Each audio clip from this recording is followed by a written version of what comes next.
Hey everybody, this is Rydo and we're back to another live stream of video game news for Friday, August 2nd. Had a bit of a delay in starting today's stream. Still working on things, to say the least, as far as just making sure everything is set up with this new clean install of Firefox. So we've got some good news, depending on how you want to interpret this, being retweeted by Gematsu Yoshimi Yasuda, says that they have obtained the approval from all platforms on which Lollipop Chainsaw Repop is scheduled for release.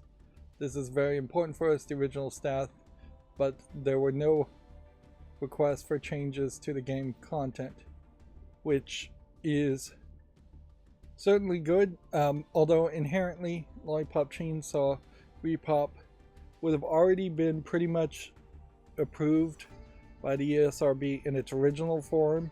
So the only new content that would be added would be potentially new costumes, and as such they probably were already in talks with Sony, mostly, as far as what would be too much as far as the costumes go.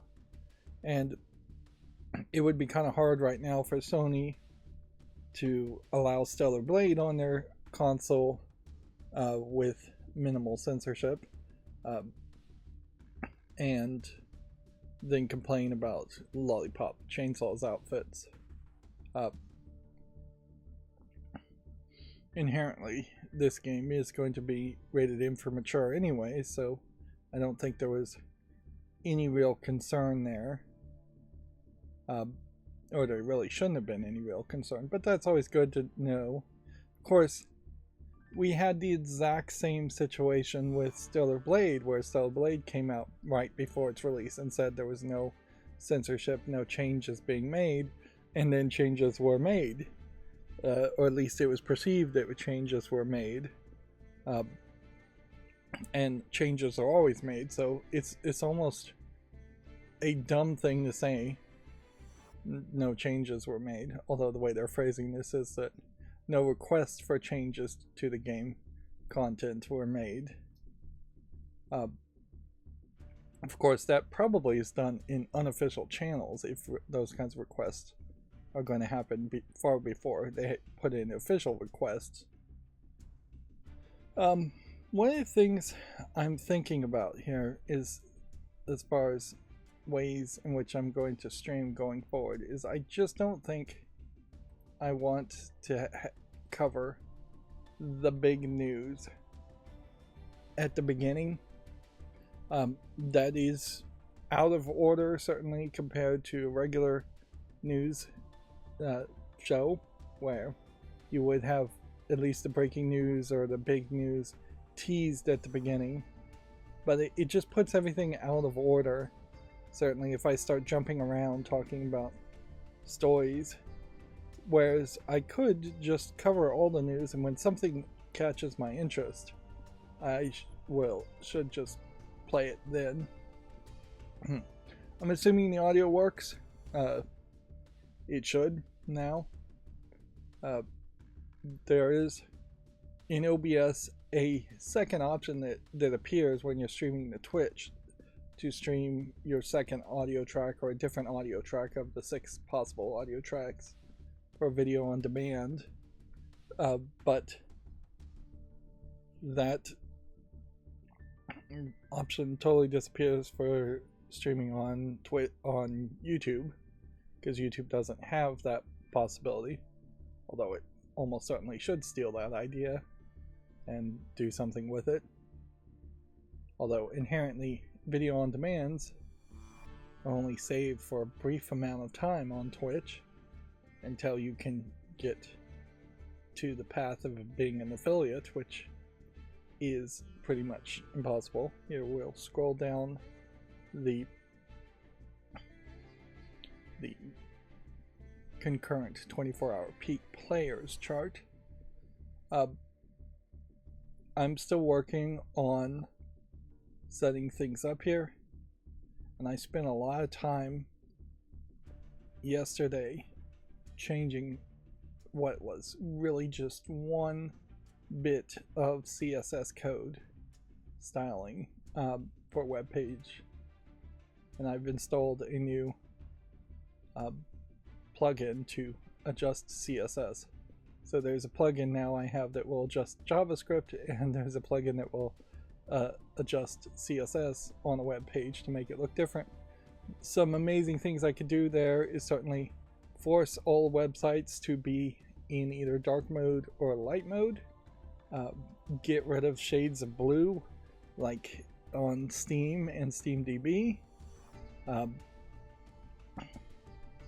also I could adjust just the sizes of images or make it so images don't appear at all if not necessary, and that can certainly save space or save RAM. But yeah, it was a lot of work to get it to reduce an image just to 80%. But what's been bugging me for a long time here, Banana has made it to number 2. This is a crying shame. Now weirdly, I ended early in the last stream, and so I didn't go through all the games. So we'll show them today, from Wednesdays. But I didn't see any clicker games at all, at least on Steam, for Wednesday, or between Monday and Wednesday. And yet Banana is number 2. I have to suspect that Steam has put the kibosh on repetitive garbage clickers for at least a short amount of time. And yeah, Tapple here is working its way up the charts, potentially too. Yeah, and now that I've gotten too many data points, the information seems like it is getting squished more and more. I may have finally hit a point where they're just gonna start squishing it, being past the point where it should be. Yeah, and this is an example. I'm trying to keep everything down to exactly 100% on the size, but in this case, if I was going to do that, then it wouldn't fit and take up the most of the screen. And that's what I'm trying to mostly get rid of, is empty space anywhere on the screen. Now there is one possibility where I could take a web page with a different plugin and I could open it in a sidebar, and then I could have a side view of that web page. But then you're going to have this little black part at the top annoying you, certainly. And this would only really make sense with something like YouTube chat. And yeah, I just don't think that that really makes a lot of sense. If I could get rid of this top part and adjust the pages, or see uBlock Origin for instance is not working here, so the published by Google Sheets at the bottom automatically shows. So it would never just be a seamless appearance to do this side view concept. And there's really nothing here. Why does it say 2 more now? It didn't used to say 2 more. Has something new happened here? What I think has happened here is I've adjusted the font size. Yeah, I was also tweaking font sizes to try and make things more readable. Of course, any amount of text on a small cell phone screen is going to be less likely to be readable in the first place. So now if I was going to try and change the CSS code on Steam in particular, that's going to be a lot of work, and some of it won't fix. Like, I can potentially change the background color that's blue just fine. But this link here that says browse more, that is just a picture. And so that would be blue. This link here and here, that is just going to be a picture. So unless HTML5 had some amazing new technology as far as on-device stasis bone totems on half off, that's probably about the right price to get that game. Yeah, unless there was a video editing transformation thing where I could shift a specific color to a different color overall, the pictures won't do that. There is, I did see, a radius that they've added to CSS. So theoretically, something like this image, can be depicted even though all pictures are always rectangular. You can have it depict in a web page as a circle, although if everything here was a circle, that would just waste a lot of space. I made the mistake of drinking a soda, carbonated soda, before I started streaming. Yeah, I rarely drink them. I imagine a lot of people say that, and one person's rare is going to be different than another's, but I definitely shouldn't, and usually don't right before streaming.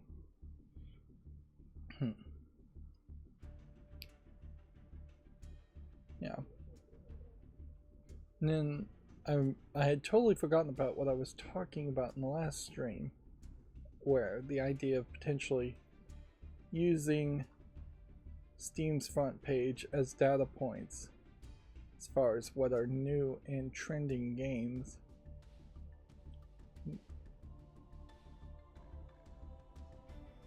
Whether that would mean anything. Almost certainly popular upcoming is not realistic, and specials is not going to be helpful. Top sellers might be helpful, but you're not going to get the actual names. What I need to find is a third-party service that claims they have those numbers, and they do some kind of surveys. Although inherently what I could do is once per month is just click on top new releases and extract that information. Although, should I even really extract that information? Should I not just perhaps use this page to do an end of the year update?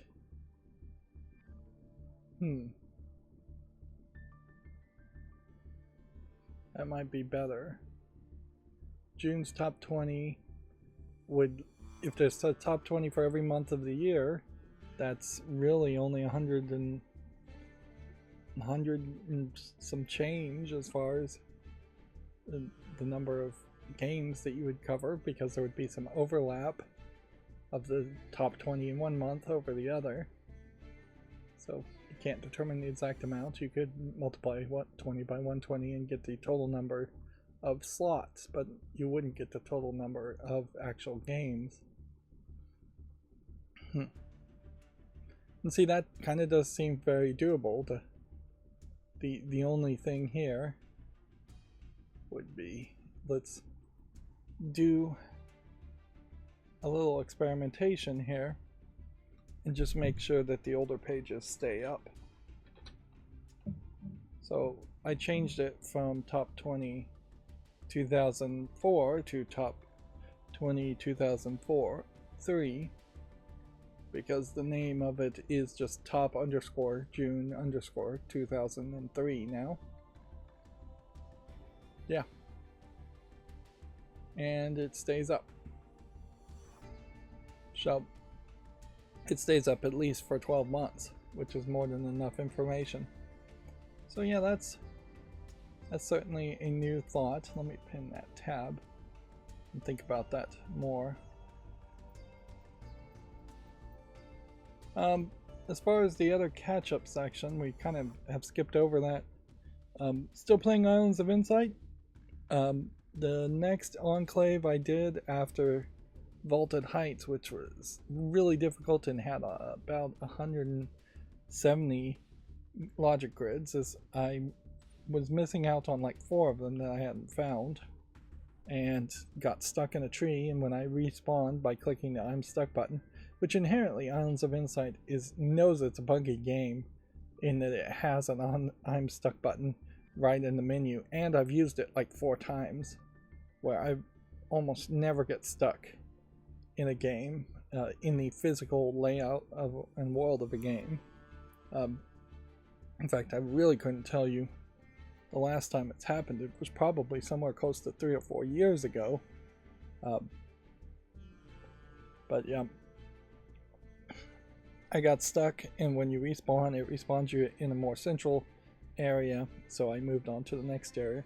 The next area had a lot fewer puzzles, so it was much more manageable on that aspect, although I spent a lot of extra time looking for the puzzles. It's definitely a lot more sneaky about hiding the puzzles, and I still didn't get everything on the next area. And then I ran around in the main area a little bit and did some of the trials, which would be the next thing to check off the list before giving up on the game. I definitely just don't feel like you're going to do the 10,000 plus puzzles that this game offers. And honestly, I'm not sure that it ever ends, because it has timers that say puzzles reset, which to me implies that they are either procedurally generating puzzles in the mainlands, or they are loading in the same puzzle out of a very large pool of puzzles, so it just isn't that obvious that they're loading in the same puzzles.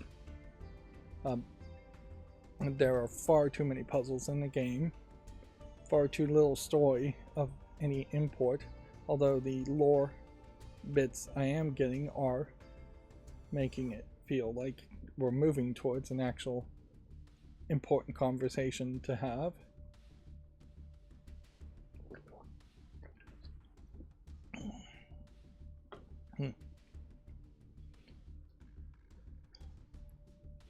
And generally, I guess what I'd say about as far as Islands of Insight is that there is just increasingly nothing to say while making the episodes, which are going from 2 to 3 hours long. I'm just sitting there fiddling with the puzzles if I don't understand it, or solving the puzzles. If you do completely understand a puzzle and solve it, it's still going to take you at least 3 minutes to solve each puzzle, and then you're just going to move to the next puzzle and spend another 3 minutes. There is no secondary action. And while that was also true for The Witness, I just don't think The Witness led you into such an arduous journey, because there was just fewer puzzles and there was more empty space in between each puzzles. It's like Jonathan Blow and his team specifically tested what was the best way to separate each puzzle, so you aren't doing 100 puzzles in a row while taking only 20 steps. But yeah, and there might be a thing that in the fact that you have to jump and climb and glide and fly in Islands of Insight, where the limiting factor where you can only really walk in The Witness maybe balanced that better, because when you know you're never going to be able to jump or fly, or, well, you don't actually climb in Islands of Insight, you just hop up platforms. But yeah, when you know you're not going to do any of those things, you're not really looking to do those things, and you're not expecting to do those things. And yeah, I don't know if there's anything else to report as far as catching up. Yeah, I'm still getting in the middle of this medium emergency. It's not looking amazingly great. So the way this emergency may very well end is in tragedy, which that will potentially change things quite a bit too. We'll address that if and when it happens, I suppose. I did get my car back, third time from the shop, and I can report for the few blocks that I drove it from the repair shop to my house, the check battery and check engine light was off, and the car did seem to drive fine. So hopefully that is fixed as best as I can figure what happened with my car. And I'll put this out as a warning to anybody who owns a car, is that the alternator originally wore out just out of natural wear and tear, is my assumption. But it's possible that there's an alternate version where the alternator wore out because the positive terminal on the battery terminal was loose and not making a good connection and not screwed down tight enough to the wires itself or to the part of the battery. It is very possible that the battery itself died, and so the loose terminal connection may have been an effect of me originally replacing the battery. But no, I don't think that's the case, because that would inherently have meant that the battery died almost a year ago, and then it somehow had a slightly loose connector on the terminal, and then was driving around with that. And that doesn't seem to be the case at all. Alternators would probably die, in my experience, in my one experience here, in about 30 days if the wire was loose. And I think that's exactly what happened, is that the alternator originally broke, or by natural causes, or possibly by loose terminal. They replaced the alternator, and I replaced the battery, and then I drove around for what seems to be 30 days, just about, with the new battery and the loose wire on the positive terminal and the alternator. So the thought there is that the alternator, which is designed to pour all the electricity it can pour and generate into the battery, was instead just not able to put it anywhere. I would assume, with my knowledge of electronics, even though I don't really know automotive electronics, but I would assume that the alternator generating electricity but having nowhere to put it was probably creating some kind of resistive magnet field, or, which, forget that part, it's almost certainly creating heat when it's not able to pour out the energy. If the energy can't go in the form of electricity, it is almost certainly going to go in the form of heat, and heat would definitely break an alternator.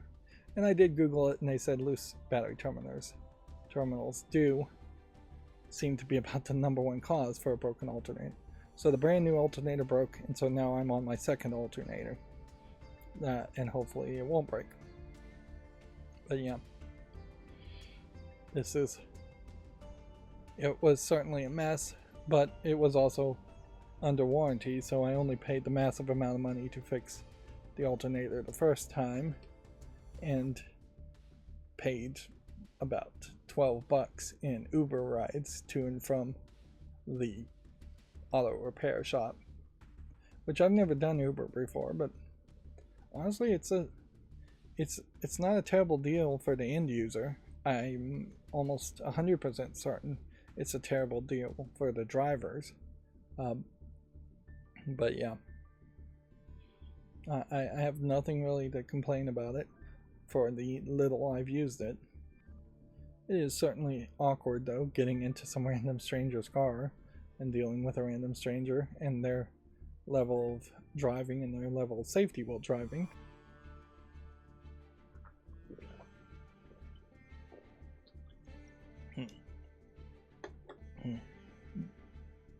And if you want to go even cheaper, there are services like Catholic Charities in a lot of places that will take you on group trips, although you may have to qualify and be either elderly or disabled. I'm not sure Catholic Charities would take a spry 20-year-old, but they might.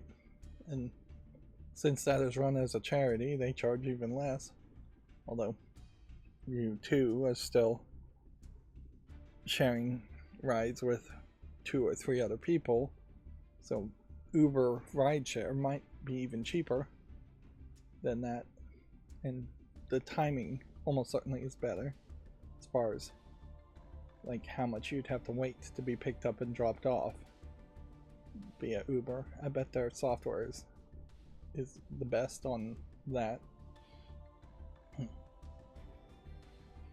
Yeah, do I have anything else to say though? What else have I been doing? Still just playing on my cell phone with Memento Mori. There's a new update, a new event happening there.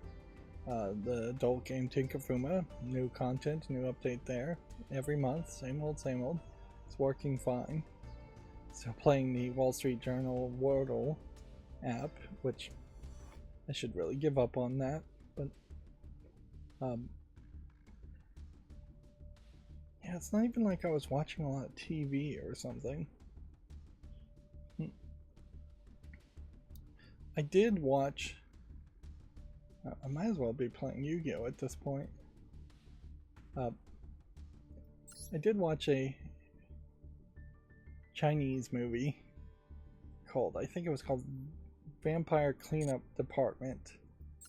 Modern movie, but Chinese hopping vampire mythos, where they have their arms rigid and straight out like a zombie would be in the Western depiction, and they hop forward towards you to bite you.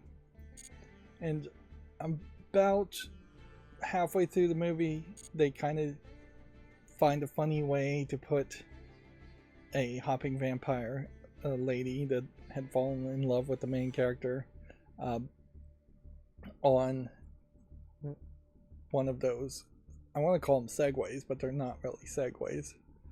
The electric wheels platforms that you just stand and lean and they roll, and then that stops her hopping. But you really did have to put up with some rather ridiculous hoppiness, and I inherently have to say to the Chinese people, they need to get over that.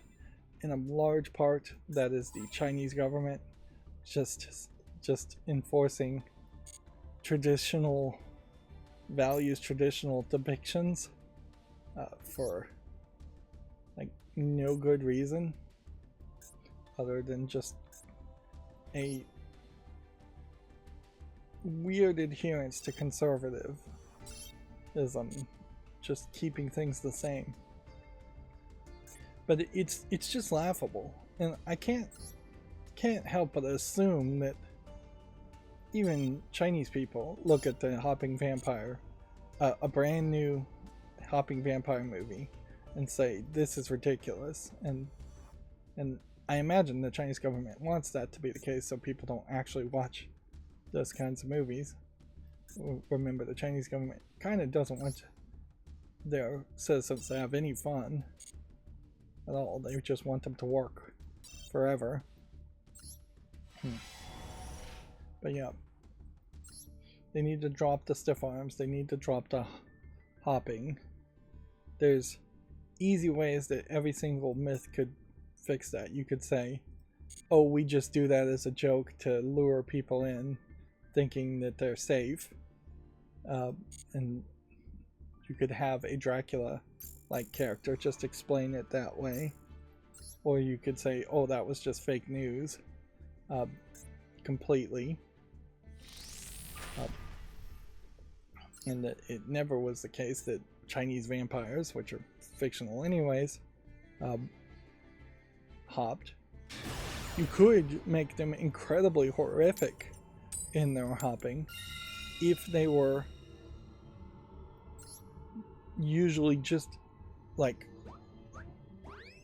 grotesque monsters lying in a puddle, or if they were just a body that was flopped over and looked like it was dead, and then very quickly, almost anime-esque, they came to their feet, hopped 20 yards in the air and landed directly onto your body and bit into your neck and drained you. If it was closer to a Dragon Ball Z flash step, then that would work perfectly, and then you could say the hopping there works. Now the stiff rigid arms still doesn't make any sense, unless you were gonna try and argue that there was perhaps a type of kung fu martial art that only Chinese vampires knew, that let them attack or deflect attacks by doing that. If it was something closer to like a drunken master style, maybe you'd do that, but inherently they just need to get away from it. And the bigger point there is their fiction is just not evolving anywhere as fast as it really should, compared to what vampires have evolved in the past couple hundred years in Western depictions. Like, we've gone from Anne Rice writing Dracula, and any depiction before Dracula probably being less iconic and more nebulous, to the Twilight series of sparkling vampires and romance, and Interview with the Vampire putting a lot of twists in it too.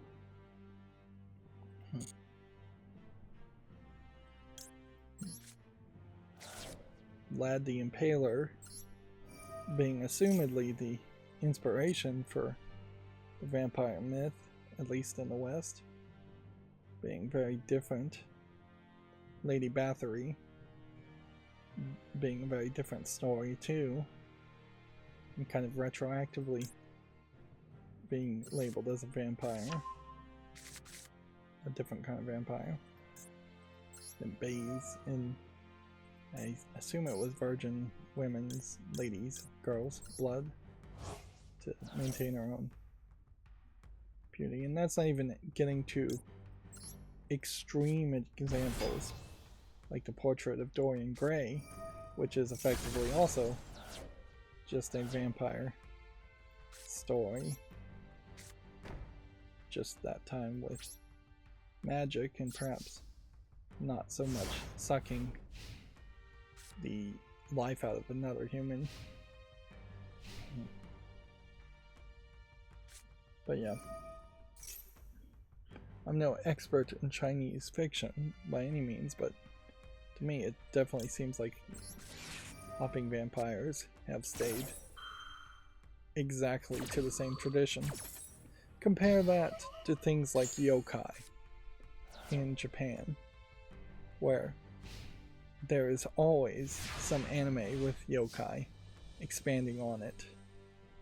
And you also have just made up children's stories getting added to the general myth of monsters and characters, such as the slit-mouthed woman.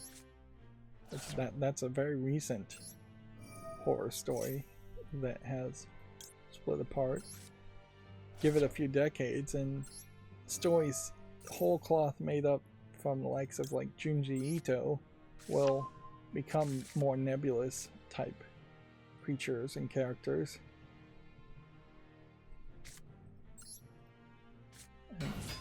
will fall into more of a public domain style of myth. Let's see. I think the move here is to summon a 3.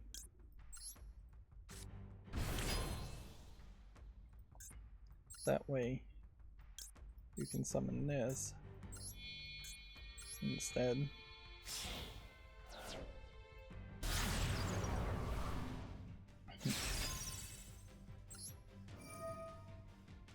Yeah, I don't think I watched anything else. I literally have just been busy. I've definitely been on a spring cleaning, summer cleaning kick lately.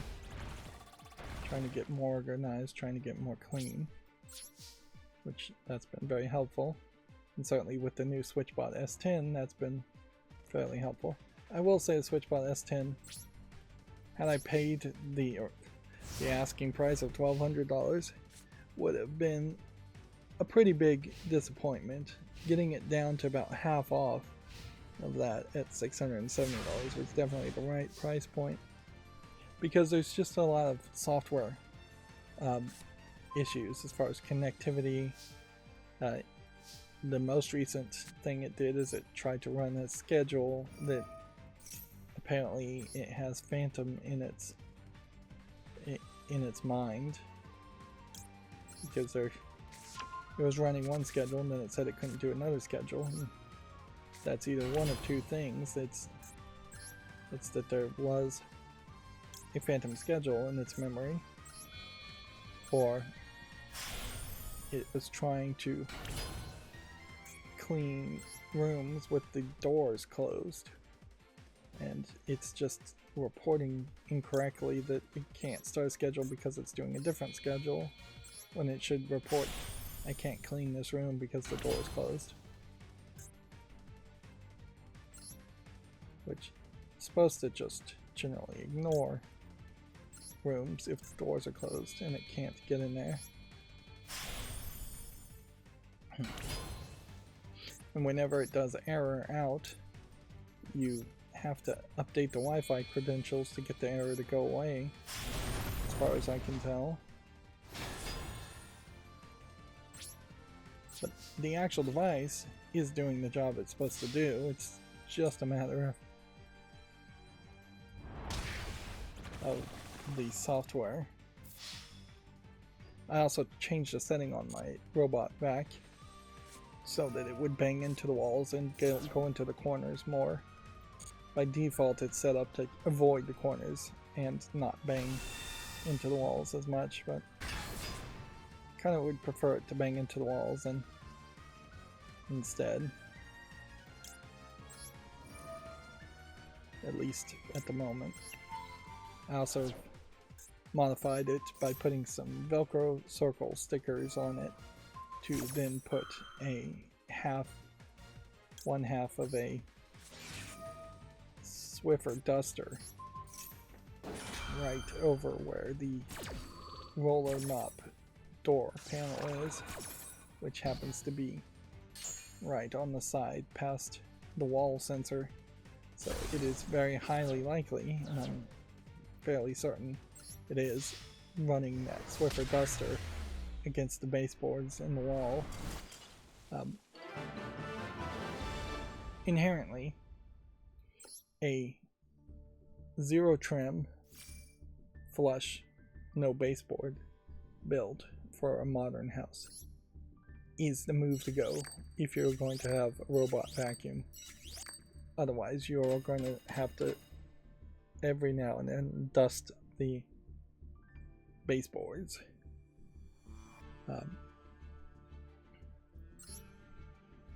But yeah,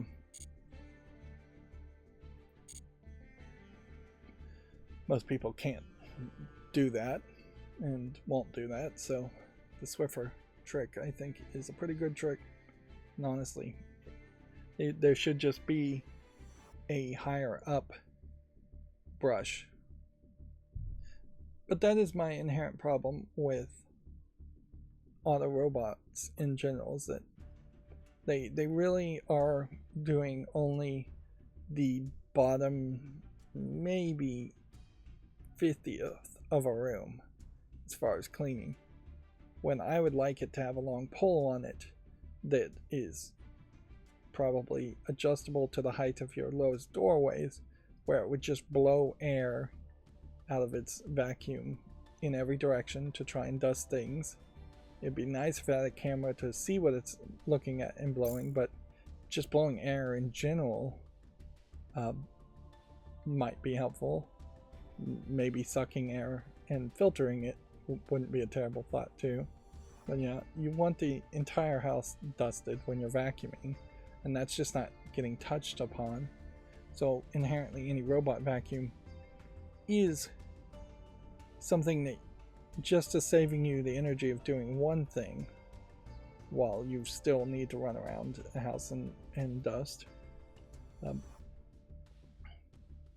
certainly it's the kind of device that could bring you things, and if it had a robot arm on it, which would be the next a future generation, probably not the next generation of robot vacuums, is that you would have one that just has an articulated robot arm on it, or you would just have a humanoid robot doing things like that. Anyways, I've really screwed up here by rambling, and so we were supposed to be going through the news, and we were supposed to be doing it fairly quickly, particularly since I'm getting interrupted at the end of each of these episodes, and I'm getting interrupted in recordings too. So let's go through the headlines and quit talking about the dumb robot vacuum. A Civilization 7 gameplay showcase is coming later this month. This is from videogameschronicle.com. The next few articles will all be from them. And let's see. The special edition of a PlayStation 1 platformer Toomba is out today. So I believe it was Video Games Chronicles that I was doing the CSS for. And so I spent a lot of time using this plugin that does CSS to do this. To simply make the picture here slightly smaller, so that there's just a little bit of a line. And it still is not exactly what I would want, because what exactly I would want is for there to be no white lines on the side here. And these websites are just not really designed in such a way that works, in part because there's this whole other section here that is being blocked by uBlock Origin. So yeah,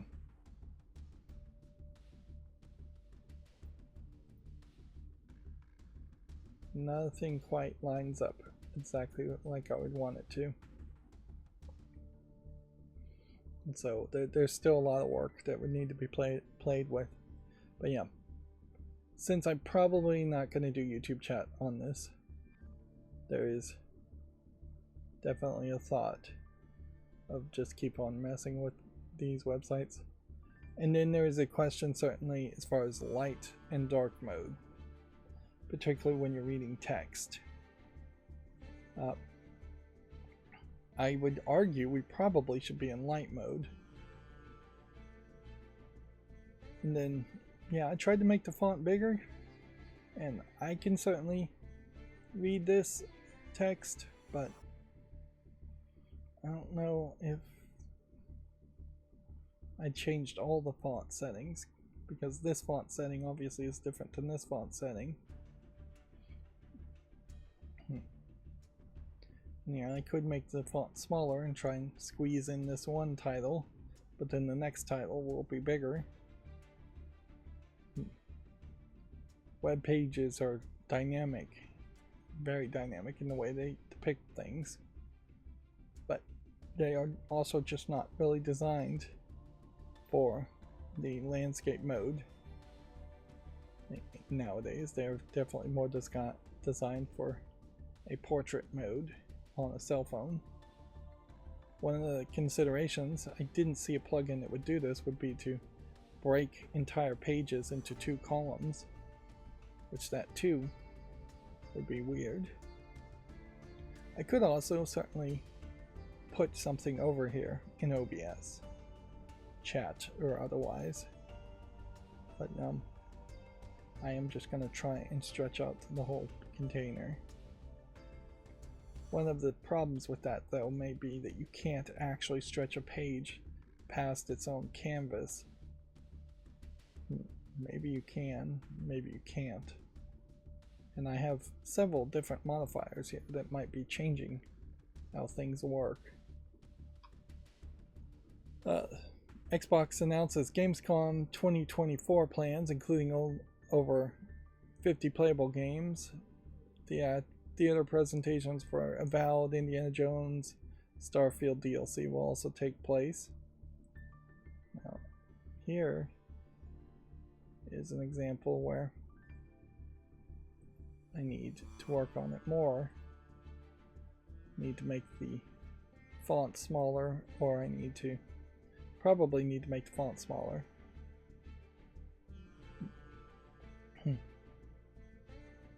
But then again, if I can stretch everything else out, everything would work perfectly. The goal here is to get the headline, the subheadline, and the image all properly depicted. At some point, taking this little clip off the edge would be nice too. But while that is an admirable goal, is that really worth the effort and the time?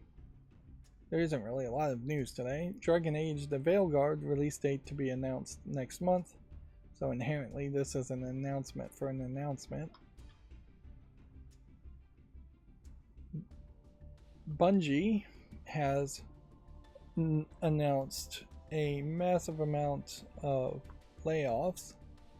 Bungie was acquired by Sony, and with the new 2 Japanese people in charge of different parts of Sony Interactive Entertainment, there is some speculation on how much control Bungie really has, Pete Parsons really has, although inherently you implicitly give up 100% of your control the second you sell your company, whether you have to or not. So yeah, Pete Parsons as the CEO allowing a company to acquire them and not immediately quitting if that happens over his objections was him tacitly accepting and collaborating with Sony taking control. So it doesn't really matter if it's the new CEO, Sony CEOs, or Pete Parsons, the CEO of Bungie.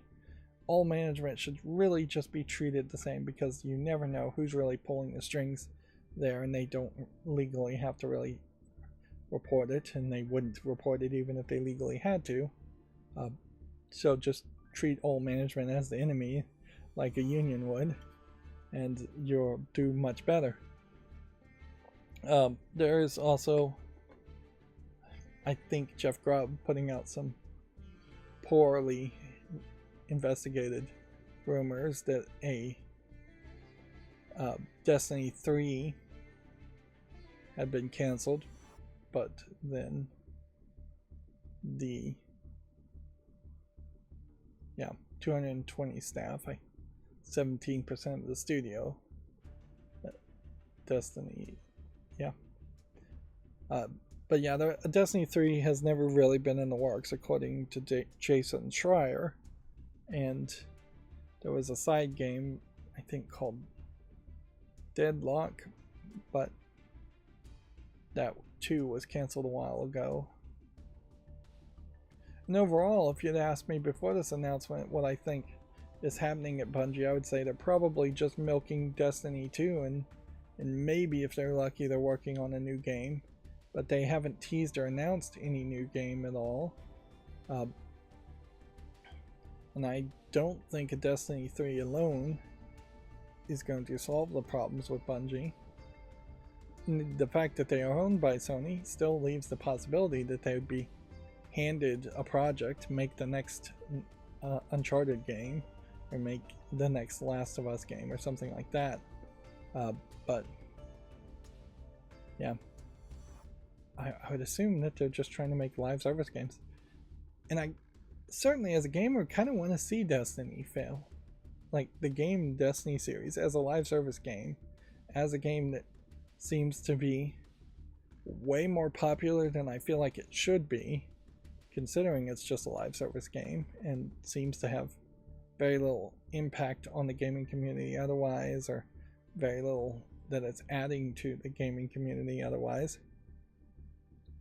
I'd like to see Destiny's failure be the death knell of live service games in general, and the insanity that all games should be live service games and should have those twists and tricks.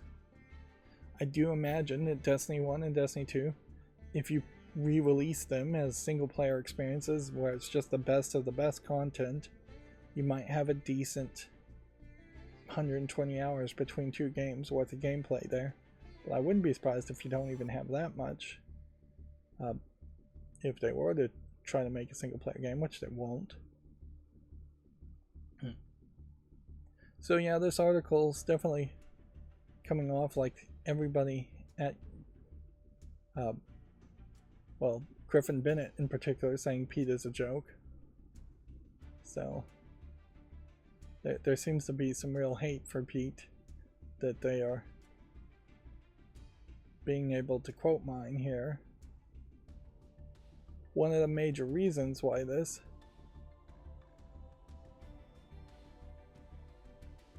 is because Pete approved an executive compensation package that was very high and bought new cars 2 days before they laid off these people. And I believe Pete has also set his Twitter to go private. So yeah, honestly, as gamers, we should probably not pay too much attention to this, because this really should be the standard reaction anytime anybody's laid off. Very often there's this case of professionalism, this live professionalism, in which a manager can lay you off, but you still have to be professional and not burn bridges, which it is my recommendation to be professional and not burn bridges. But the real reaction there is to say screw you to bosses who fire you or lay them off, to dish all the dirt and attack them as much as you can legally get away with, because they've inherently attacked you. They've taken food out of your children's mouths, they've taken money out of your pocket, they've taken away your health care, which why were they in control of your health care in the first place? And they did it uncaringly, almost certainly. So, yeah. It really should be, in all industries, but particularly in the game industry, a case where every time somebody's laid off, all the dirt should get dished, and every CEO should be terrified of making any layoffs for fear that people are going to point out how terrible of a CEO they are, because that should be the default state for every CEO, is that they should be terrified of failing, and failing should be described as having to lay off people. Remember, layoffs are different than firings. Laying off means the CEO did something wrong. He didn't budget accordingly. He didn't get enough projects started. He didn't get loans approved. That's all the manager's duty, CEO or lower managers. It's not the fault of the person being laid off. And yet CEOs always, and high-level managers always, get paid massive amounts of money for doing very little. And often with public companies, layoffs will lead to a boost in shareholder value and stock prices, which is insane too. And which leads me to being happy to announce that Intel has announced a bunch of layoffs. I believe 2,200 people are getting laid off in Intel. I don't know if I have an article for that. And their shares, I believe, have dropped 17% today, which is ironically very bad for at least one Redditor who invested $700,000 into Intel just yesterday. But I mean, he inherently, you would hope, thought that there was going to be good news. The reason, though, Intel's share prices are falling isn't just announcing layoffs, it's announcing layoffs and research and development. So they are setting themselves up to be in a worse state in the future, and they are announcing layoffs. It's also important to point out that I believe it's generation 13 and 14 Intel chips have massive problems with them, and they're going to end up having to replace a bunch of defective chips that have been coming out. And Intel integrated graphics has never really been good enough unless you're just willing to buy some kind of Chromebook type device. But even at that, I think AMD Mobile, Radeon Mobile is definitely your better bet.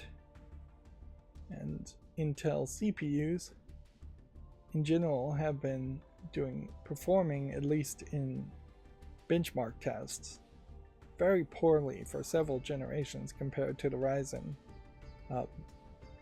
AMD chips. Which, yeah, that's very weird, because if you were going to build an old computer to play old games, you definitely would have used an old Intel CPU and an NVIDIA GPU. That would have just been the standard for decades in the past. But now, most game consoles are going AMD, ATI, Radeon. ATI was acquired, I believe, by AMD Radeon, and I don't think they use ATI anymore as a branding name. So yeah, building a computer now is very different from what I would have recommended to build even 4 or 5 years ago. Let's see. August's PlayStation Plus games include Lego Star Wars: The Skywalker Saga, which is a pretty big one, but that may also be a statement really on the fact that there is not a lot more that PlayStation Plus can add, since there really haven't been a lot of AA or AAA games. I also saw news, and I'm not sure I have an article for this one either. I definitely am thinking that I need to start seek out at least one new news source. Oh man, I lost my train of thought.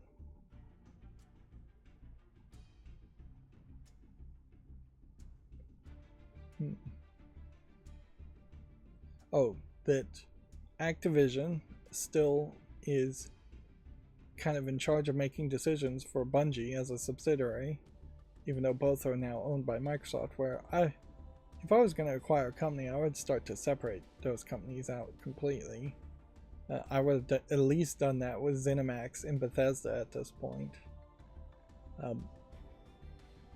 But there is definitely a point here where Microsoft acquires companies, and then they assume that the publishers and the management companies like ZeniMax and Activision know what they're doing, when you wouldn't have been able to acquire the companies in the first place if they knew what they were doing. But anyways, the story or the rumor I've heard is that Activision has formed a small new team to make AA games based on existing IP. So we may very well see something like a Warcraft game, not World of Warcraft, just original Warcraft or Starcraft game come out, and that probably would make some sense for them to do something with that. of course, it could also be spin-off games based off of things. Even Hearthstone, I would imagine, in Blizzard's mind, is a AAA game. So I'm not sure what they really think AA means. At a certain point, some people define that as just the amount of money in the budget, and that may be the most effective way to describe it. Xbox's Discord update includes friends activity and the ability to watch streams from console, so you can stream the Discord. I guess I technically knew that, but I definitely feel like I've forgotten that. Although inherently, I imagine if you're streaming to Discord, you're still streaming to Twitch or YouTube. You're just sharing it to Discord. And I can't imagine there's any path to monetization by going through Discord, really. Yeah, here's similar, same story. Bungie lays off over 200 staff as it forms new studio within PlayStation.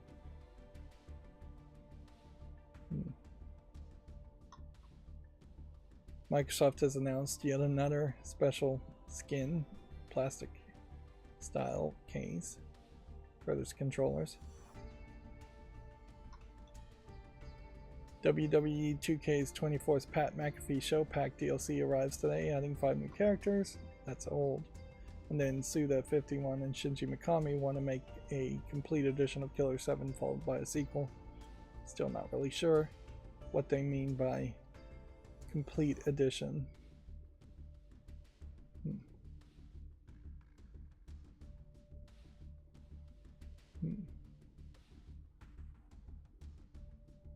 Yeah. Let's see. And here we have Gamatsu. And Gamatsu is in a dark mode now. Which that certainly is the thought here. Does it make more sense to have a dark mode with kind of a grayish background? I would assume in this case the dark mode is just because I clicked that button, and so it is just a theme.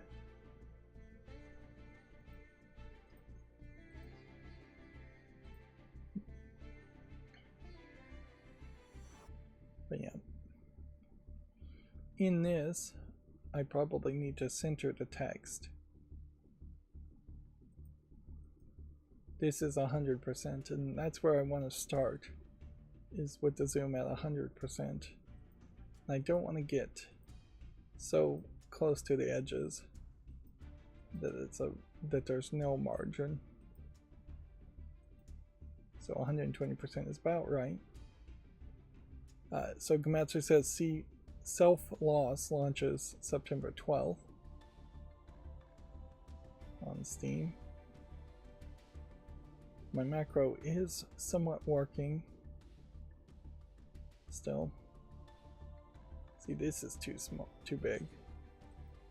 Like, at the very least, it needs to be that small at 110%. Bring it down to 100%. That way I could scroll easily as far as the images. So I do want some matte margin, just if I could get rid of half of it, that much, and then individually make the videos 80% of their size. And all of that should be doable with CSS modification. The Helpful Fox Sinko-san game, Sinko-san to Isho, has been announced for Switch, iOS, and Android. Switch's worldwide sales have topped 143.22 million, although inherently if you're getting down to the fractions there, then the sales numbers really aren't that intriguing. 145 million would be a much bigger number to celebrate. But I guess there is probably some assumption being made here that they're not barely going to make 145 million before they announce the next console release. In its lifetime, it's almost certainly going to hit 150 million, or it might at least. It depends, really. Paper Mario: A Thousand Year Door has topped 1.76 million. These are from earning release data.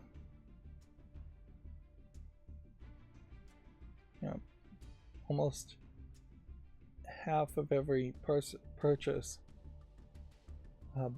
of a Switch has coincided with Mario Kart 8 Deluxe. I probably should do something more with my Switch too, but nah, I think I'll probably just keep it around and try to find some free time to play games whenever that's gonna happen. There is, I suppose, a possibility that this medium emergency fixes itself in a way that once it's over, I would just have a ton of free time, which free time may not be the problem. At that point, it may just be finances. The ideal thing would be, I'm really only about 90 subscribers from having 1,000 subscribers on YouTube. So if I could get 2 to 3 times as much watch time and get some monetization and ad revenue going, that would be great. Would it be enough to live off of? Probably not, but it certainly would be helpful. Yeah, finances are really going to be the biggest issue. Aren't they always for everyone? Playism Game Show has been set for August 8th, featuring 9 titles due out in the latter half of 2024.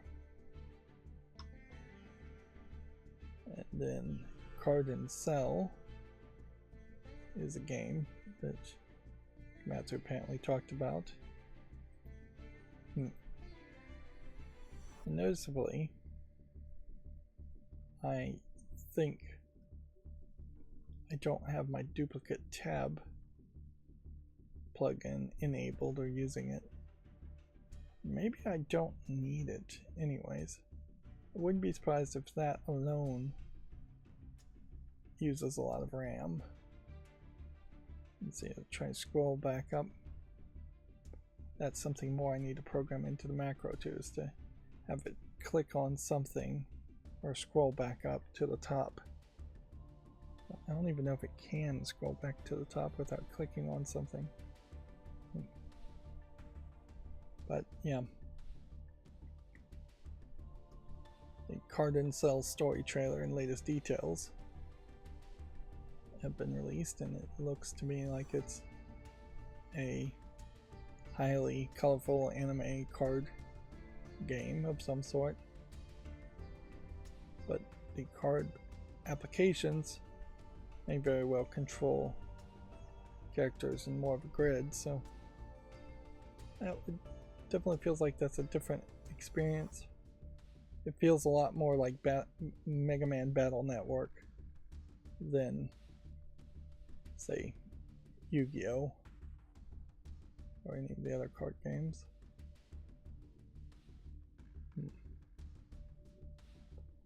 I guess I'll leave it at that. Xbox Series X and Series S has announced its second price hike for Japan. It's going to increase by 7,000 yen. If 100 yen is $1, that is effectively increasing the price by $70. I don't see any logical reason why Microsoft would do that. That seems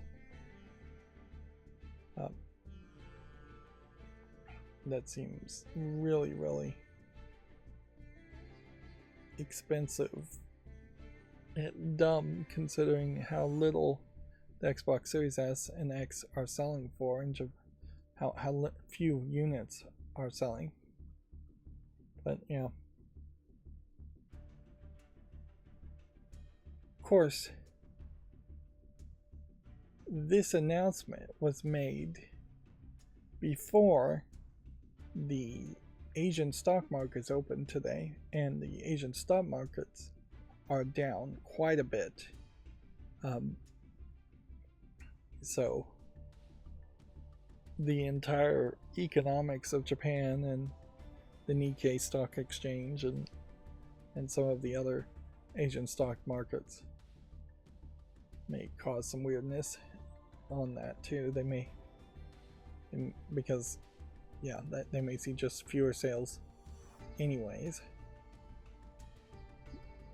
I'm not 100% sure why, but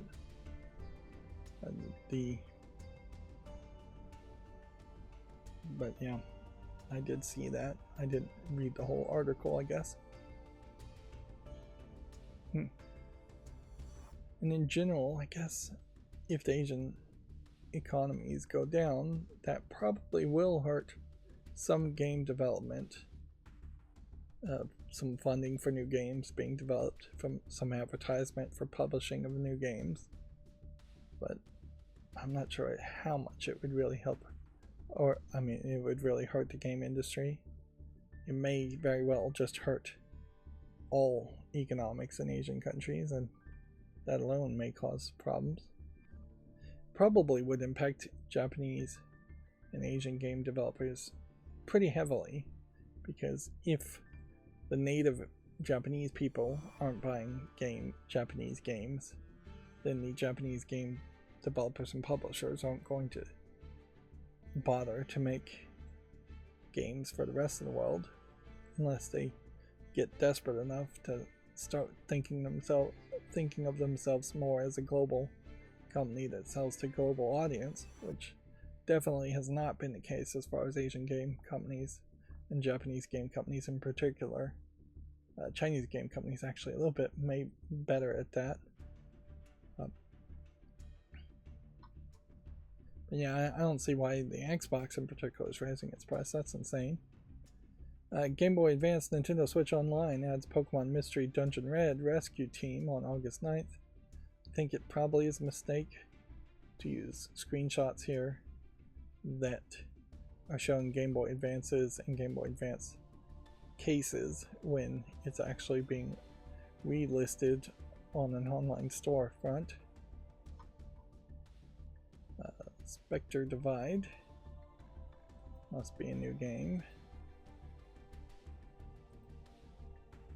Yep, and these links are getting open twice for sure.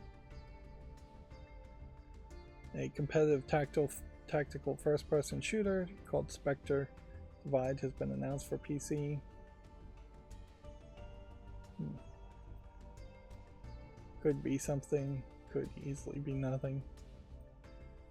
Inherently, these kinds of games where it's competitive only succeed if they get extremely lucky and have an audience there, and the audiences are seemingly completely random as far as just whether people want to play that or not, play a specific game or not, where the groups of friends are going to move to. In the United States, it's only a few days until kids go back in school, so that probably is a bad time to release a new game for that reason, or a lesser good time.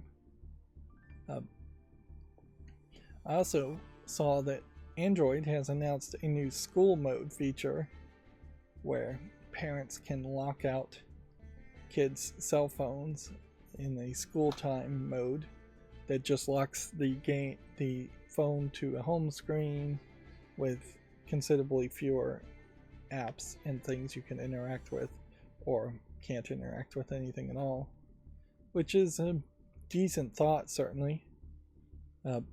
But I doubt any teacher is going to see any difference to a kid pulling out their phone in school time mode and being caught looking at it compared to a kid pulling out their phone that's completely unlocked. I imagine teachers are just going to generally have a war on phones And honestly, I imagine they want to have this war on cell phones because they can use that as an extension on an excuse that's been used for decades before even phones or technology existed, in that the excuse has always been the kids don't pay attention. And yes, it is easier to not pay attention if you have a cell phone, but kids were not paying attention 100 years ago in school. I guarantee it.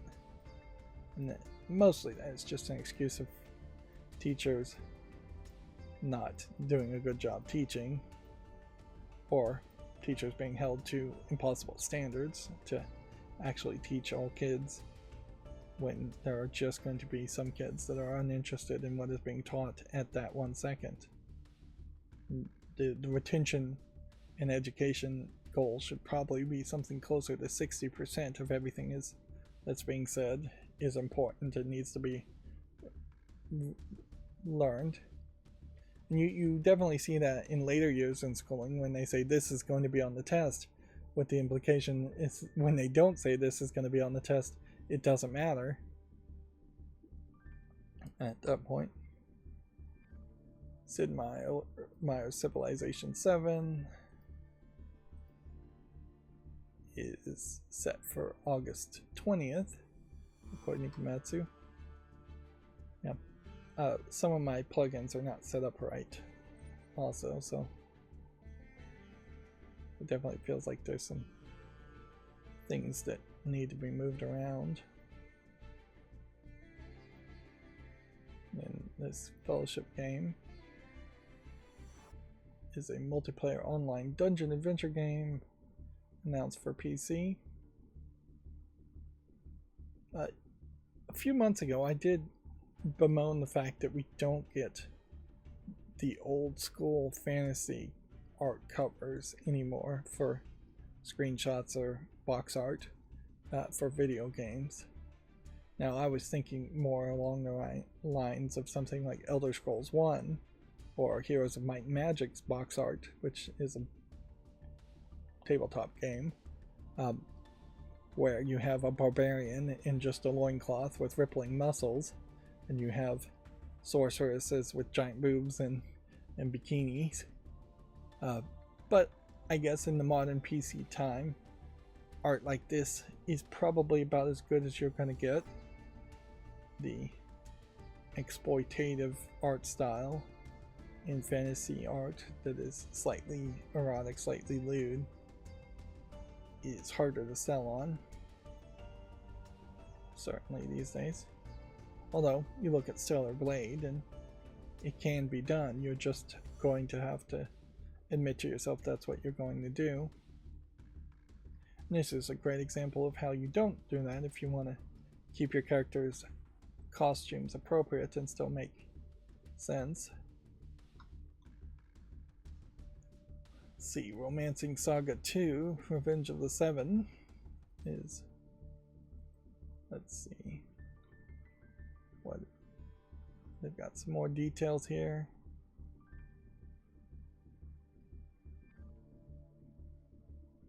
Komatsu in particular, I have to applaud them for putting out a screenshot of everything on the main page, but probably makes more sense for their bandwidth reasons only to not do that.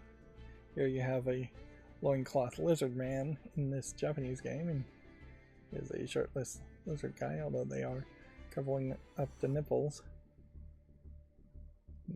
Japanese much more willing to have erotic fashion, or at least a little bit lewd, a little bit of skin showing. But then they also just often have good fashion in the sense that it's bright and colorful and feels fantastical.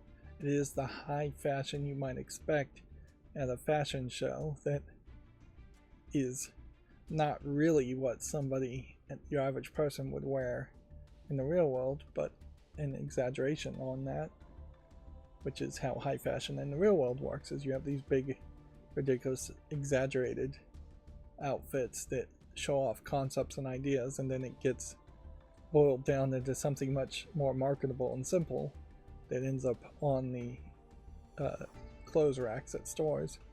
Or at least it used to be that way with fast fashion. I'm not sure these days too many people are engaging with fast fashion, and most people probably just don't care what they wear or want something generic or relatively good looking, and that's about it. But yeah, several bits of information here from Gematsu. And then here's, I guess, the Gamescom stuff, although I don't know why this information would have been opened in the first place by my macro. My macro is programmed to only click on links that have the word Steam in the name. This wouldn't have had Steam in the name, or it shouldn't have had Steam in the name.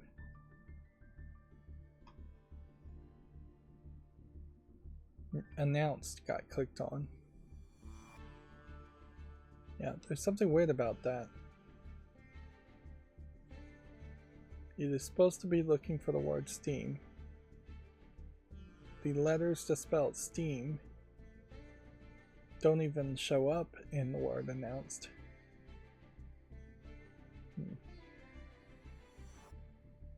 Yeah. Although that's not a terrible mistake to make, really, either. The Famitsu sales from 722 to 728. I wish we would have Famitsu-like sales for the West. Showing, let's see, One Piece Odyssey Deluxe Edition in the second spot is new for the Nintendo Switch. Powerful Pro Baseball is in the 6th spot for PS4. Then it's all Nintendo Switch down to the 16th spot, where you have a Renatus for the PS5. Yeah. Normally, if there was more of an equal distribution here, you would have to individually look at each game and say who's winning and who's losing, relatively speaking, but you don't even have to do that.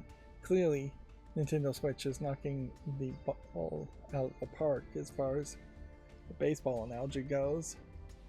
And so, if you had a kid today, they've never played any kind of video game in the first place, it still makes a lot of sense to buy probably a used Switch if you can't get one from a friend or family member, and just go through a very large catalog of Nintendo Switch games, plus back catalog games for Switch Online, and that will satisfy a kid for a long time.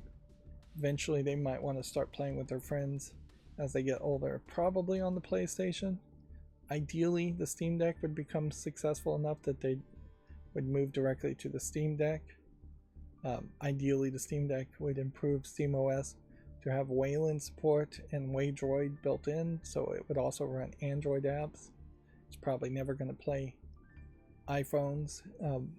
You are, as a parent today, in a terrible situation where if you get kids into iPhones or iPads, you're then likely still going to need to buy a Switch and probably a PlayStation or a Steam Deck or a gaming computer. So you're just buying extra by going iPhones and iPads, while inherently locking them into playing very little actually on iPhones and iPads. But yeah, from these sales numbers alone, you can say Switch is doing great. Looking at the hardware numbers, the combined Switch units are severely outselling the combined PlayStation units, with the PS4 only selling 93 units. Meanwhile, the Xbox Series X is still doing way better than it has in the past, selling 5,000 plus units, but that's still nothing compared to 20,000 units for PS5, which is really where it should compare itself to start with, and it's definitely not anywhere close to the nearly 40,000 units for the Switch OLED model. Now, do I think the Switch OLED model has to be the model you buy for the Switch? Probably not. The Switch Lite model is a tougher sell, but it kind of makes sense too.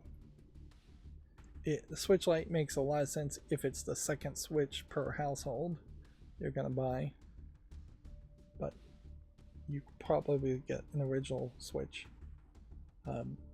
much cheaper than the OLED model.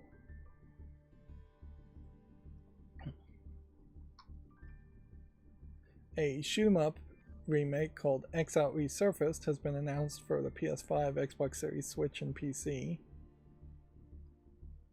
Which side-scrolling shoot-'em-up game. Okay. It's weirdly, I guess, didn't have a link to Steam. Nope, apparently not. Let's see, we have a game here called Kimi ga Nozomi Iron Enhanced Edition. A visual novel, from the looks of it. So they must have made an announcement on that. Yep, launching October 17th. Yep.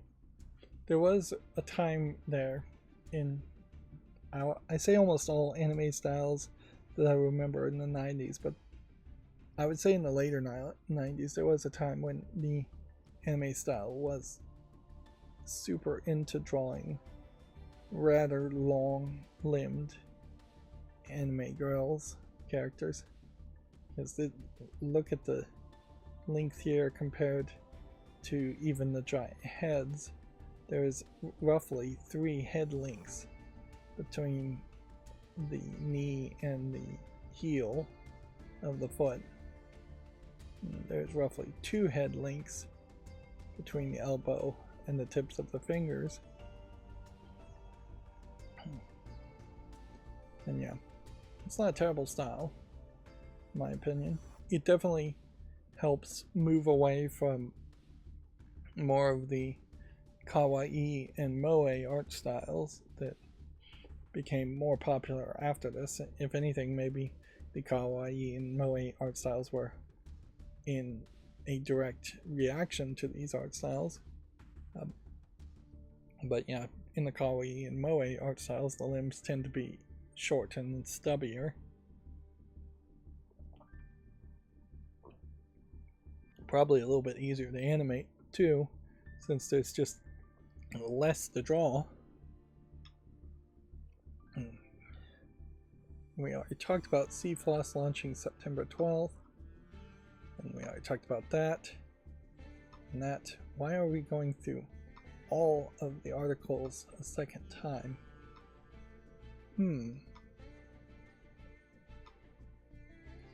I have no idea. But that definitely seems like that is the case.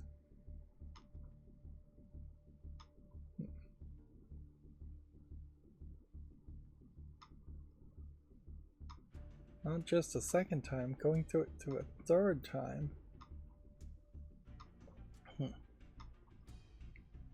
So inherently, I don't need to just turn on close duplicate tabs.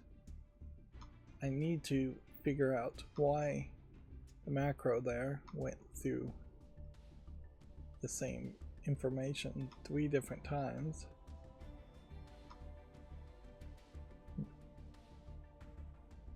Here from GameDeveloper.com is a kind of childish headline that you would not really want to see. Knows here that the fonts and text wrap around regardless of the size. If I'm going from 120%, which is this is about the margin I'd like, down to 110%, it's not until you get to 100% that it actually wraps around. And inherently you want the zoom in Firefox to be 100 because the pages themselves are going to dynamically try and size themselves to 100%. But the pages need a little bit more help because I have changed the pages too. Yeah. And clearly they're making room for latest news advertisement and what is just incredibly way more visual noise than anyone actually needs to read a headline, read a story. That whole Google AMP thought really appealed to me. It's a shame nobody embraced it and it didn't work. But yeah, back to the headline. Roses are red, Meta is blue. Reality Labs lost $4.5 billion during Q2. Yeah. The appropriate professional headline here is Reality Labs lost $4.5 billion during Q2. You don't dance on the grave of somebody or add your own personal opinion. Unfortunately, GameDeveloper.com does that quite a bit. And honestly, I think we'd already talked about this story. This was the idea of employee bingo being thrown out there where people were being assigned to Reality Labs and they really didn't have any qualifications for doing VR and were just used to working on the Facebook feed. A new studio called Outer Haven Games has been formed by Scopely and Unity alums. It'll probably be a long time before we hear any announcements from them. I'm still not sure why the macro keeps clicking on the Informa link either. And let's see. Former Valve economist, let me open this and just talk about this now. And then Apple Arcade devs, I'll open that one too. Roblox's revenue and player count goes up and up in Q2. Indie publisher Armor Games reportedly has axed its publishing team.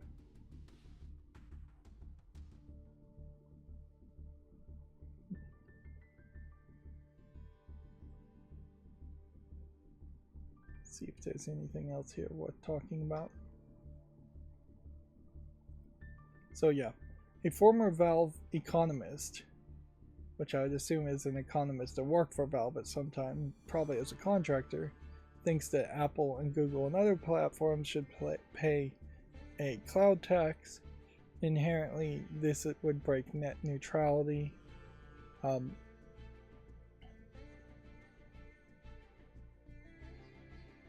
If that were to happen, and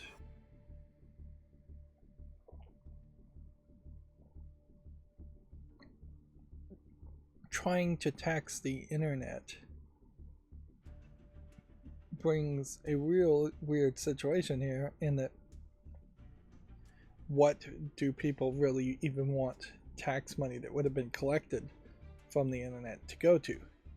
Because inherently politicians who know nothing about the internet would say any money collected from taxing the internet should go towards expanding the network to rural smaller locations, farmers' houses that are miles away from the center of any kind of city type connections, which are really expensive to do, and really instead is taking the burden off of the likes of AT&T to just run fiber to those locations, which they have been trying to get AT&T to do that and trying to bribe AT&T to do that for years, and AT&T just took the money and didn't do it. Verizon, same thing. Yeah, even now, if you looked at like Verizon Fios, you probably can't get it in the areas, in a lot of areas. Meanwhile, any tax money from the likes of those companies really couldn't go towards building more websites that people would care about. Like, which that's where taxing might actually be more helpful. About the only thing I could think if there was going to be some kind of cloud tax, because services, let's just use Netflix as an example here, are using massive amounts of the bandwidth and the network, internet. The only thing I could think is if you tax Netflix with a cloud tax, is then that money should go towards the development of new and the improvement of existing governmental websites and services. And there's only a few of those that really should exist. I wish the laws weren't passed or the laws were undone so the post office could offer new services such as email. It would make a lot of sense if all government contact between you went through a post office provided email address, that if you got a new email, you would get a piece of paper in your mailbox once a week that says you have new email, sign in to your government email address. And then honestly, most people's cell phones would automatically sign into those accounts and check for emails, so you don't, over the course of implementing something like that, the vast majority of people would just put in the credentials into their cell phone and automatically get their government email address. But also have a situation where email addresses could be spied on by the federal government if they wanted to, instead of Google, which spies on emails.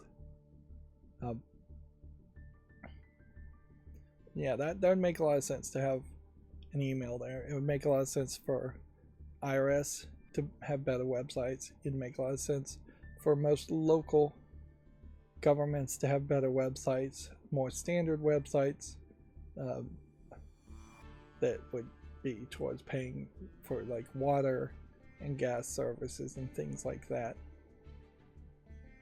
It would make a lot of sense for there to be an expansion on public arts and entertainment like the PBS service, and have a website that is like Google, like YouTube, but specifically for arts and educational entertainment.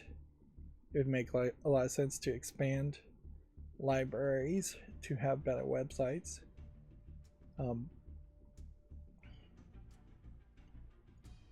Healthcare, signing up for healthcare and coordinating.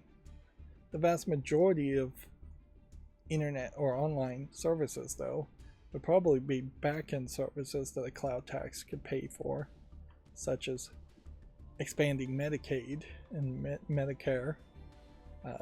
Medicaid actually is expanding other social safety nets or just services in general for everyone.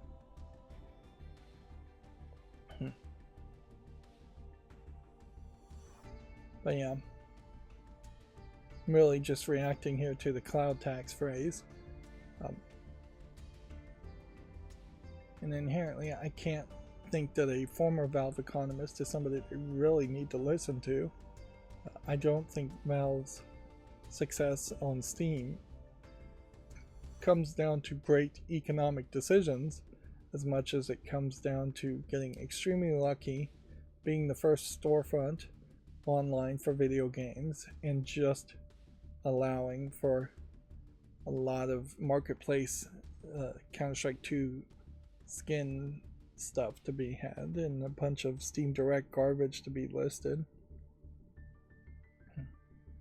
And certainly they are noticeably not including Valve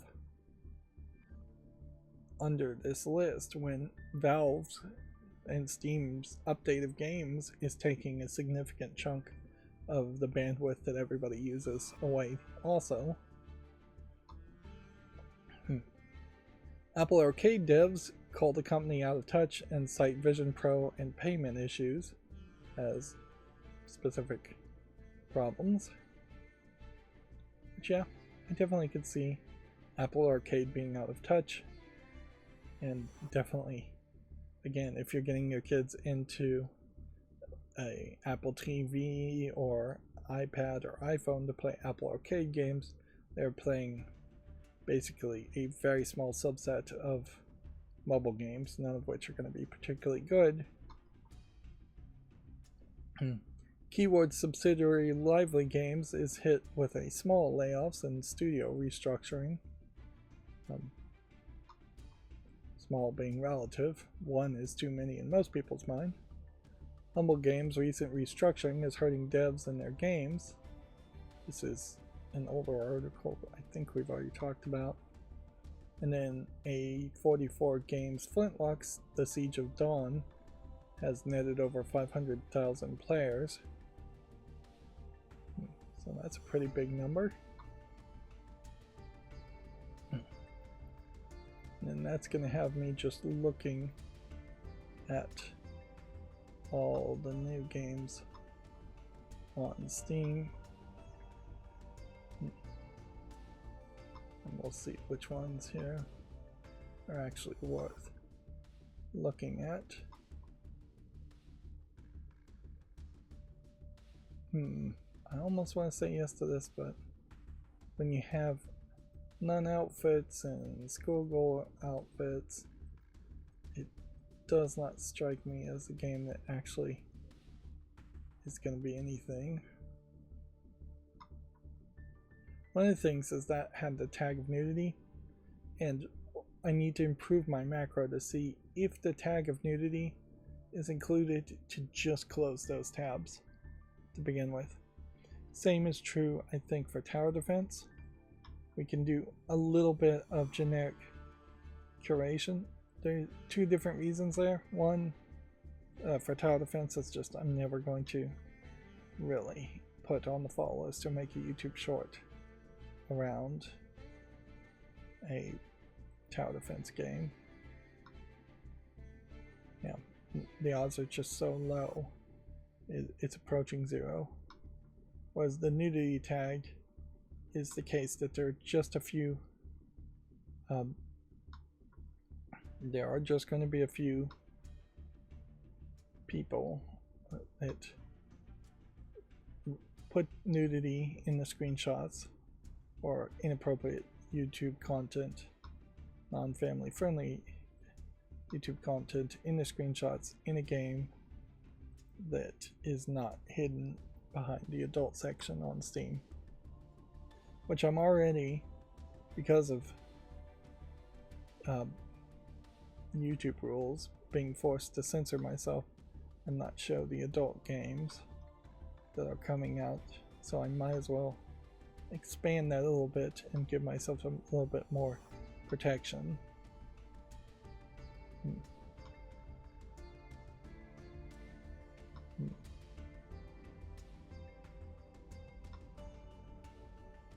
The warning that I got on my channel that was manually added still is there, and I don't think it ever is going to go away. And so there is also a possibility that even if I did qualify for the YouTube Partner Program, they're just going to see that that warning is stuck there and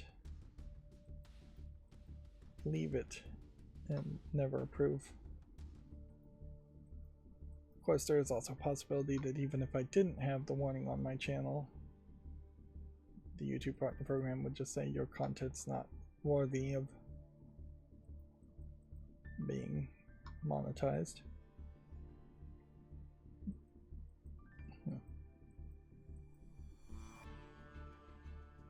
At a certain point, I really should just push Patreon more. Here we have another visual novel that looks like it might be something. Give that a chance.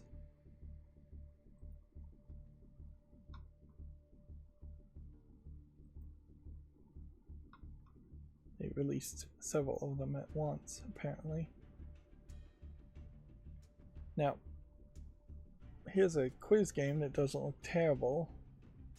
The problem is it's just going to be a little too simple, and I don't think I'm going to be highlighting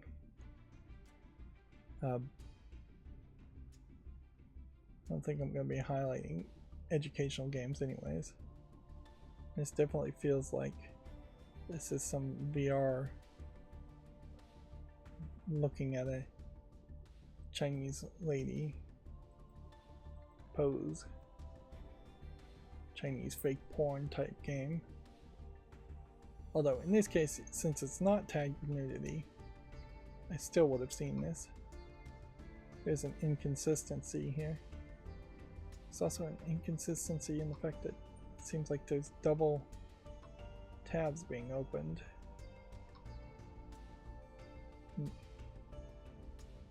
No idea what would be causing that.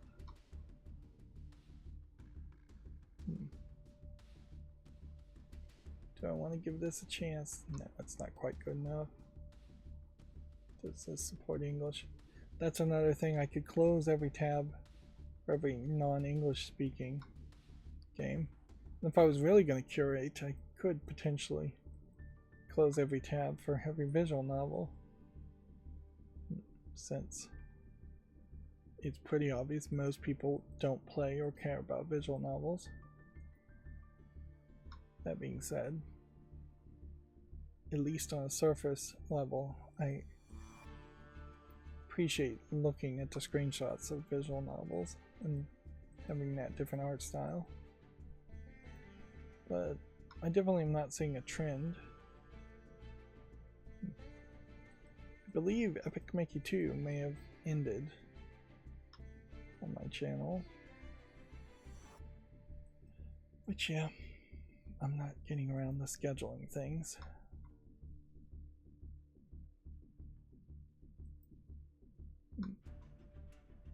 And definitely that's my own fault.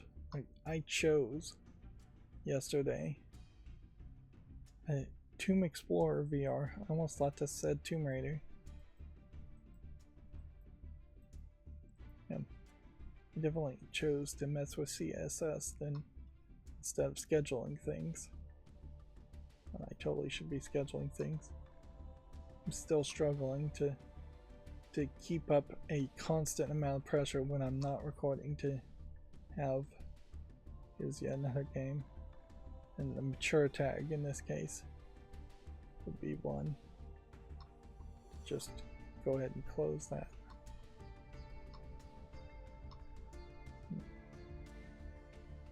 Here's a prologue.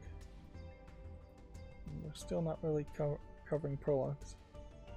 So if I closed everything with prologue in the name too. So yeah, there's 3 keywords that I could have it search for. And I could continuously just make a list. Clickers. I could get rid of clickers. These would all be very arbitrary curations. There would be a level of censorship more than the amount of forced censorship to this point. But then it would also make the stream shorter. And so I think I am leaning towards that. Inherently, this is what happened with Total Biscuit's podcast, though, also, is that they are really the only example I know of a big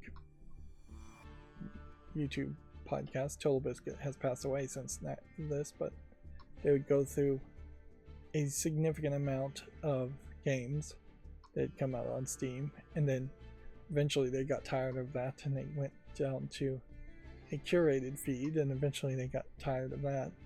And I'm not sure if they actually got to the point where they were talking about very few games at all.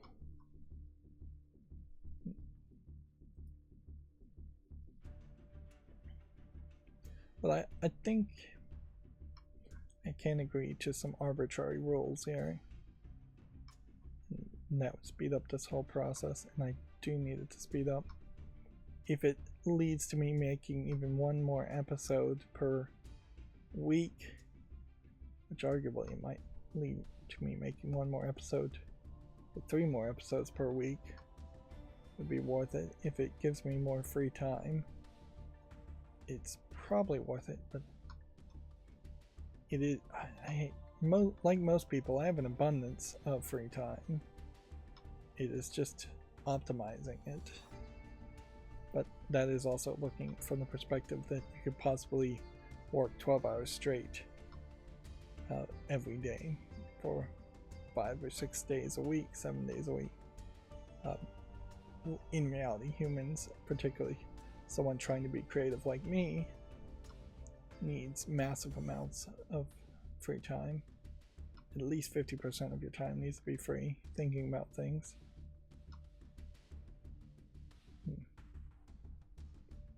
Car manufacturing. Well, I'm gonna give that a chance. I haven't seen something like that. Test game. I'm gonna say no to that.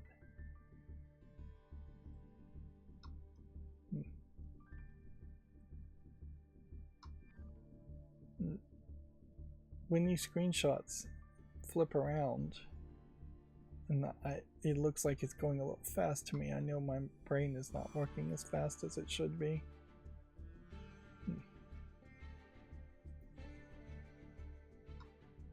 Yeah, and it may just be flipping too much for most people anyways.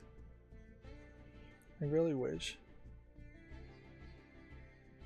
I'd get more viewers and more feedback in general. Although inherently, if somebody only comes onto the chat to say my mic is off, then I have to then assume everything is a-okay with everything else.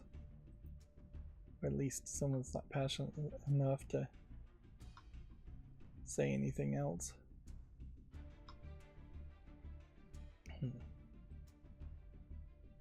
That is certainly a good question to ask, is how do you build and inspire passion amongst your fandom? I have no idea, but I should figure out something. Unfortunately, I think a significant number of people inspire and build fandom through hysterics, being aggressive, yelling, screaming, and shouting nonsense or conspiracy theories. Yeah. That's certainly not something I would want to do.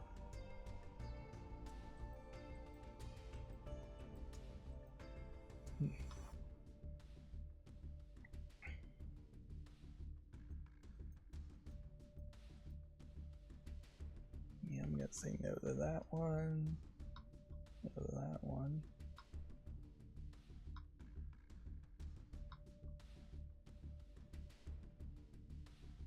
This is apparently a clicker, although it honestly looks more like a match 2 game. Or whatever it is, it's not anything amazing. I've noticed that there's a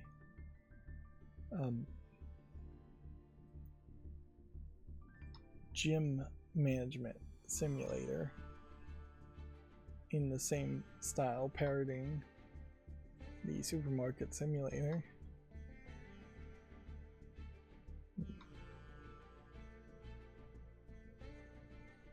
Which it is very concerning that supermarket simulator is getting so much of a positive reception from Game Grumps that people are actually watching that. Although inherently that's always the case, isn't it? That you have things like Minecraft, and if it catches on, it often is just a very simplistic game that people get enthralled with. This E-Tech simulator, same thing, just slightly different types of products that maybe make a little less sense. Notice that this is also mixed reviewed.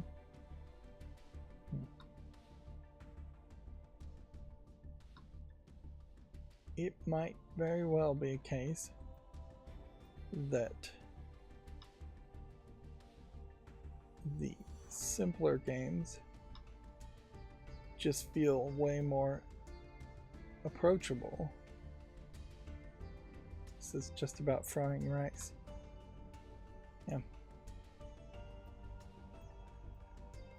It may very well be a case that it just feels more approachable. I'm gonna put this on the fall list just to see if maybe this is some Frog Fractions type game. It probably isn't.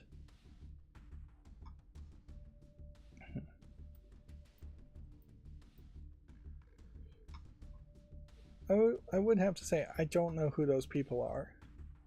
That if there are a large percentage of people who would play video games but don't understand or like the existing style of video games and would want to play something like Supermarket Simulator, or in general a game that would be simulating doing a job in the first place.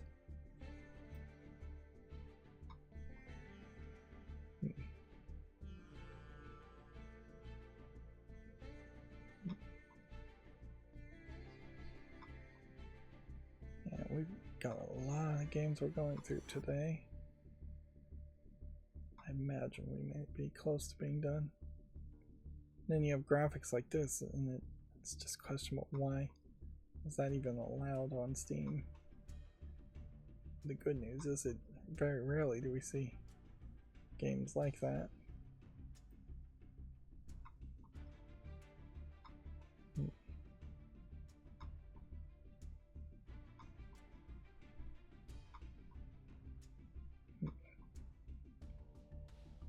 Star Wars Bounty Hunter, Gravity, yeah. This Toomba Special Edition, some kind of horror game. I think I'm probably more generous to these older animation styles if it is a horror game in the feeling of Resident Evil 1. Oh man, I should have closed that game. I think I recognize that game as a very old game that I played maybe in first grade. Maybe, or maybe not. That could have also just been a Pitfall clone. Oh wow. Easy come, easy go. And we have a HoloLive game, which really doesn't look that interesting. Malware. Yeah, why would in the world would you ever buy or play a game called Malware?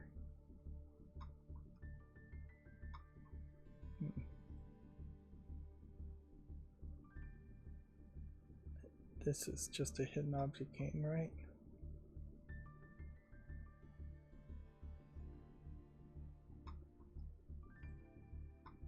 Let's see. Probably not evaluating these games well enough based on their screenshots. Probably being a little too generous. That's not the worst thing to do.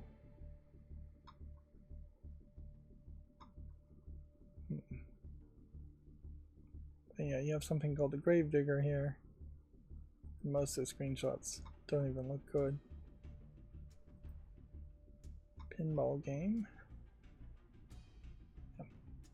If only most games came out as often as pinball games came out. Which is to say, in a much more paced speed. You get like one pinball game a month. Maybe a lot of DLC for Pinball FX and Pinball Arcade to bump it up to maybe 4 or 5 pinball tables a month. And I guess inherently in the real world, there is only maybe 4 or 5 pinball tables that get released per month also. And I don't know what the whole drama is, but I do know that one of the pinball manufacturers seems to have irritated everybody, and think also gone out of business. Man, this is way too much. And certainly, that makes a lot of sense. The flickering, that was also still driving me crazy. That just getting black frames insertions or something.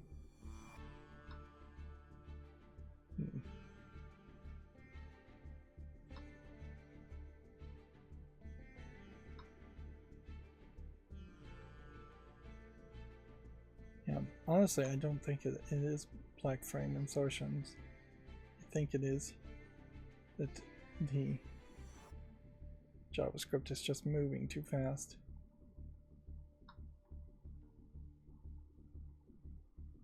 Alright. So then I do believe that is all the new games for today and all the news. So we ended early last time. So the Famitsu review score for issue 1860 we didn't look at. Blue Fire getting 31 out of 40 for the PS4 and Switch. Rashomon of Shinjuku for the Switch getting 32 out of 40. Transformers Earthspark Expedition getting a terrible 27 out of 40. And then Zenless Zone Zero for the PS5 getting 34 out of 40, which is, I believe, what this screenshot is.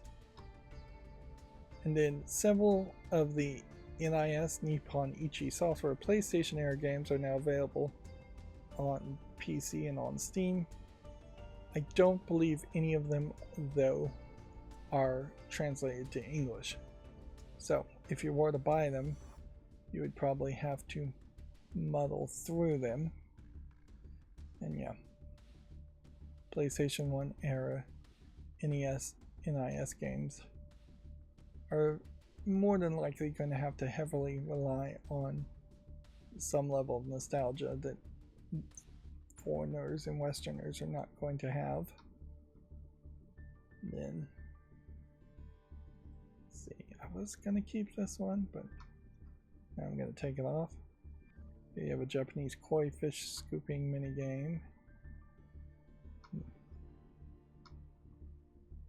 There's a game called Pear Horror. Looks like it might be something interesting. Cracker Bros. I think I'm going to say no to that one, actually. Yeah, I could almost certainly just keep on curating. We should actually start on the other side. This Kappa Asylum is based off of a meme, but I was not looking particularly well into it, so I put that as one I shouldn't have. You have this Walking Dead No Man's Land game, which is released to mixed. Almost certainly this is a mobile game that's just been ported to PC, and I don't even think this is the newest Walking Dead game to be a disappointment. But it does probably have a small enough bit of relevancy. It's quickly getting to the point where The Walking Dead has no more relevancy to it, but yeah, might want to enforce people's opinions to not buy garbage spin-off games. These visuals look very crazy, so I was gonna do yes to that. Songs of Death here looks kind of crazy. Rogue Tiles, Unstable Cylinder, Pod Naboo. Probably this one is an interesting thought. Ant keeping simulator. Now, I'm not sure I ever knew anybody that actually kept ants, and I don't know why you really would want to keep ants as pets. It's just like, seems like a dumb pet to have. But yeah, guess if you wanted to do that, you could do it video game wise. Recoil cluck. Some of these are going to be repetitive. Pair horror. And then scoop it goldfish. And so yeah, that's the entirety of what we had left from the last stream. And so with that, I think that's going to be it for the stream. As always, I ask you to like, share, subscribe, comment, and keep on watching. Thanks.